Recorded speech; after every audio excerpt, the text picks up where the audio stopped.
Fala pessoal, tudo bem com vocês? Nesse vídeo a gente vai falar um pouquinho sobre a Eletrobras, que é uma empresa gigante, então tudo que a gente falar aqui vai ser um pouco de fato comparado ao tamanho da empresa. Falaremos sobre a privatização que já ocorreu e alguns rumores sobre uma reestatização da empresa.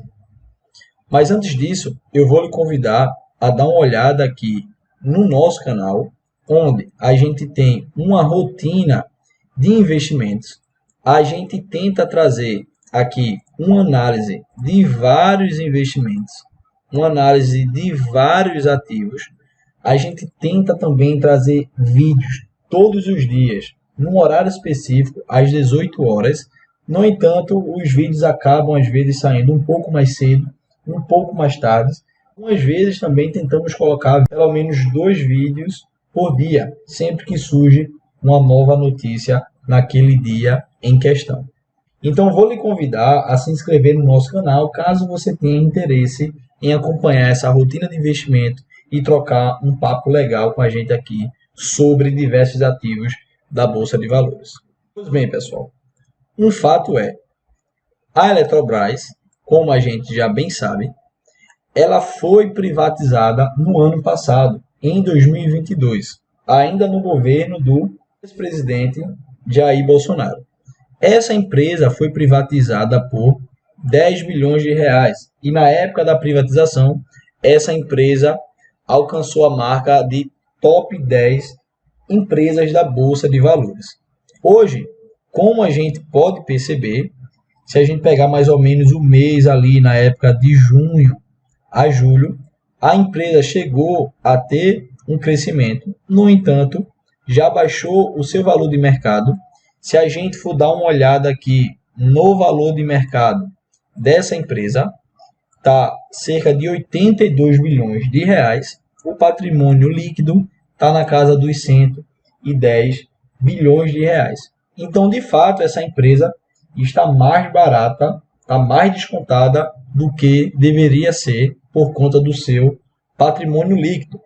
E, de fato, não há nada além extramercado que possa justificar essa baixa no valor da empresa, né, o seu valor de mercado ter caído, ser justamente uma receita não tão interessante, uma distribuição de dividendos também não tão interessante como é a Eletrobras. Como a gente pode ver aqui, as ações da Eletrobras no código ELET6 distribuiu apenas 3,79% de dividendo nos últimos 12 meses, sem falar nos lucros que não são tão atrativos para o mercado e para o investidor em geral, tais como são outras empresas do setor de energia, que vem tendo bastante lucro proporcionalmente, é claro, ao seu patrimônio, sem falar nas distribuições de dividendos que são muito mais queridas do que a da Eletrobras. No entanto, mesmo após a privatização da Eletrobras, parece que empresa estatal nunca vai dar paz ao investidor.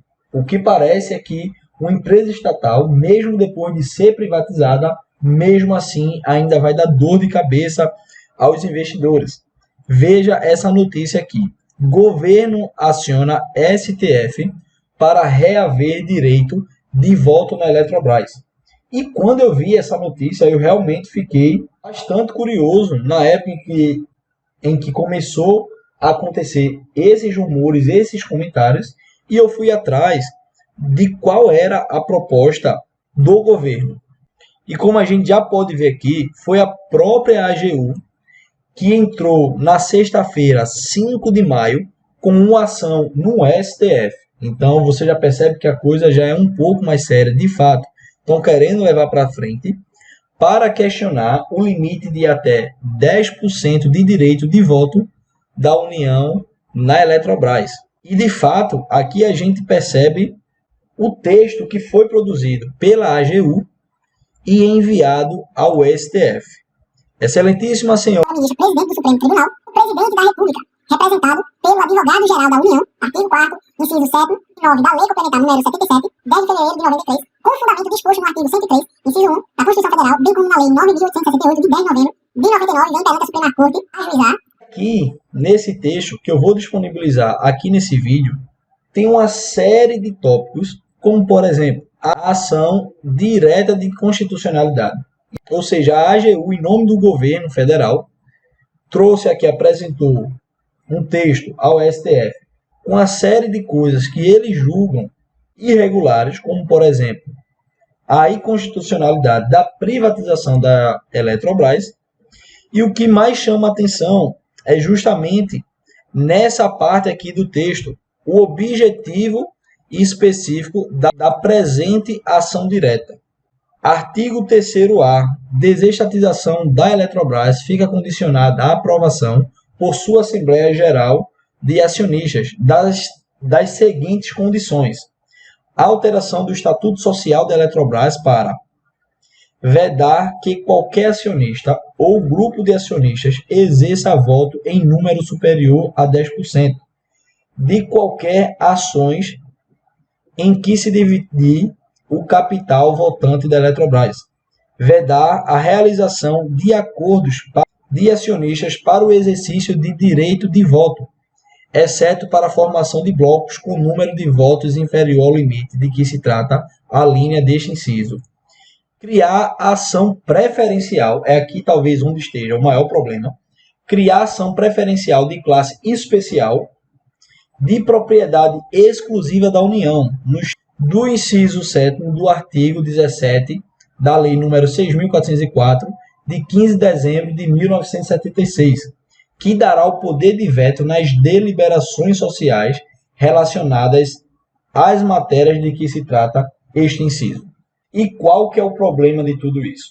Após a privatização da Eletrobras, como a gente pode ver aqui nesse parágrafo, aqui fala sobre a ação assinada pelo presidente Lula. A ação pede que o STF anule um trecho da lei que permitiu a privatização da Eletrobras.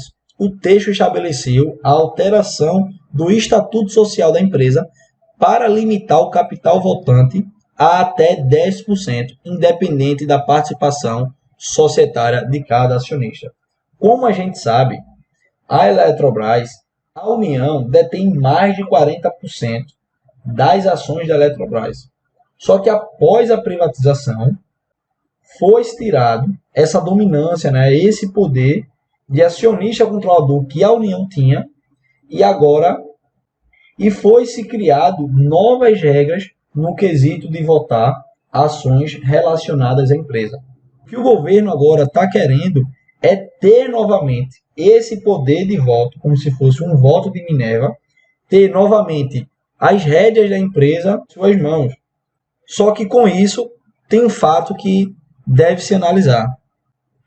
Essa ação do governo contra a privatização da Eletrobras afeta Sabesp, afeta Copasa, afeta Semig e outras empresas estatais no futuro aí na Bolsa de Valores. Porque a gente sabe que muitas empresas que estão na Bolsa de Valores, caso sejam estatais, surge uma perspectiva de que um dia aquela empresa for privatizada, os seus lucros irão melhorar, o seu serviço irá melhorar e muito investidor talvez conte com a possibilidade da privatização dessa determinada empresa a qual ele investe ou pensa em investir. Agora pense comigo, caso o STF decida anular esse trecho de lei, trazendo de volta esse poder ao governo com relação à Eletrobras, como que fica a instabilidade, ou melhor, como que fica a segurança jurídica,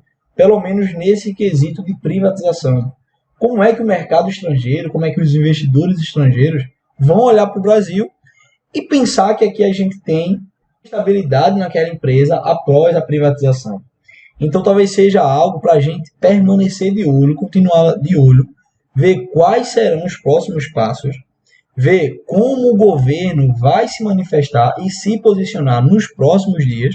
Até então, o ministro Haddad não está interferindo em nada, isso é um ponto positivo, não está dando sua opinião pessoal a respeito da ação da AGU, e também algo muito importante que a gente tem que ficar de olho é como o STF vai se posicionar com relação a isso. Porque vai ser após a decisão que a gente vai ter uma mudança, e isso com certeza vai impactar nos próximos passos para as próximas privatizações de várias empresas. Já falei no vídeo anterior que a Sabesp está com planos, no caso o governo estadual de São Paulo tem planos para a privatização da Sabesp, e a depender da decisão com relação à reestatização da Eletrobras, isso com certeza vai afetar, vai impactar possíveis privatizações de empresas estatais aqui no Brasil. Pessoal, por esse vídeo foi só. É mais uma questão de notícia. Caso você tenha gostado, deixe seu joinha nesse vídeo. E eu vou lhe convidar também a deixar aqui nos comentários o que é que você acha dessa decisão do governo em ter de volta o poder sobre a Eletrobras. Queria saber também se você tem a Eletrobras na carteira e o que é que você está achando de tudo isso. Então, até mais, um abraço, tchau.